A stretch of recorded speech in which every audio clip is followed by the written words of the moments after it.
The Book of the Song of Songs. The Song of Songs is sometimes known as the Song of Solomon. This is because Solomon is mentioned in it. However, the main man in the poem is probably not Solomon, since he talks about his devotion towards this one woman over any kind of interest in other beautiful women, which doesn't sound like Solomon, the man with 700 wives and 300 concubines at all. The themes of the book include love, devotion, and sexuality. There are 3 Hebrew words for love. There's raya, which is friendship, ahava, which is deep affection and commitment, and dod, which is physical and sexual passion. All 3 of these words are used in the book. You're beautiful from head to toe, my dear raya, beautiful beyond compare, absolutely flawless. Ahava is as strong as death. Many rivers cannot quench ahava. Let him kiss me with the kisses of his mouth, for your dode is more delightful than wine. The introduction calls the poem the Song of Songs, a construction commonly used in scriptural Hebrew to show something as the greatest and most beautiful of its class. Another example is the Holy of Holies. The poem proper begins with the woman's expression of desire to her lover and her self-description to the daughters of Jerusalem. She insists that her blackness is from the sun, likening it to the tents of Kedar, or nomads, and the curtains of Solomon.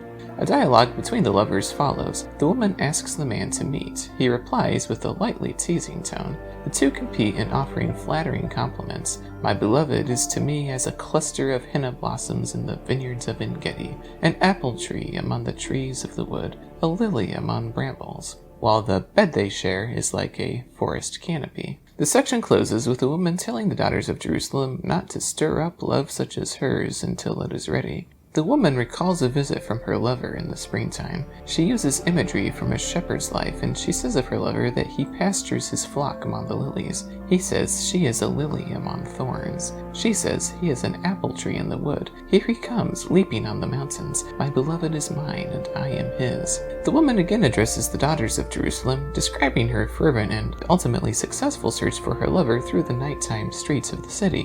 When she finds him, she takes him almost by force into the chamber in which her mother conceived her. She reveals that this is a dream seen on her bed at night, and ends by again warning the daughters of Jerusalem not to stir up love until it is ready. The next section reports a royal wedding procession. Solomon is mentioned by name, and the daughters of Jerusalem are invited to come out and see the spectacle. She says, Behold, O daughters of Zion, the carriage of King Solomon. The man describes his beloved.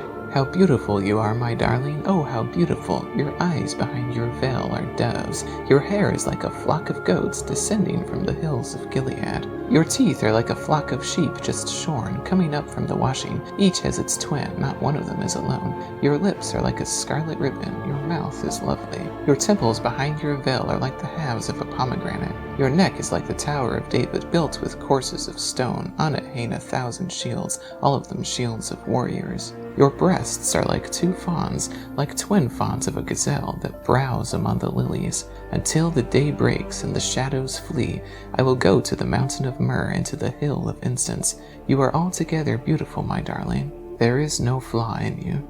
He hastens to summon his beloved, saying that he is ravished by even a single glance. The section becomes a garden poem in which he describes her as a locked garden, usually taken to mean that she is chaste. The woman invites the man to enter the garden and taste the fruits. The man accepts the invitation, and a third party tells them to eat, drink, and be drunk with love. The woman tells the daughters of Jerusalem of another dream. She was in her chamber when her lover knocked. She was slow to open, and when she did, he was gone. She searched through the streets again, but this time she failed to find him, and the watchman who had helped her before now beat her. The woman asks the daughters of Jerusalem to help her find her lover, and she describes his physical good looks, saying, You are beautiful, my love, fair as the moon, awesome as an army with banners. Eventually she admits her lover is in his garden, safe from harm, and committed to her as she is to him. The man then describes his lover who visits him, saying, Your thighs are like jewels, your breasts like the fruit of a palm. The woman then describes a rendezvous they've shared. The last part is unclear and was possibly edited or censored at some point a long time ago. The people praise the beauty of the woman. The images are the same as those used elsewhere in the poem, but with an unusually dense use of place names, such as pools of Hebron, gates of Bat Rabbim, Tower of Damascus, etc. The man states his intentions to enjoy the fruits of the woman's garden. The woman invites him to meet her in the fields, saying, May your kisses be like wine. Beloved, let us go into the fields. In the appendix, the woman once more warns the daughters of Jerusalem against waking love until it is ready. The woman compares love to death and Sheol. Love is as relentless and jealous as these two, and cannot be quenched by any force. She summons her lover, using the language used before. He should come like a gazelle or a young stag upon the mountain of spices. She says Solomon had a vineyard, but mine is my own.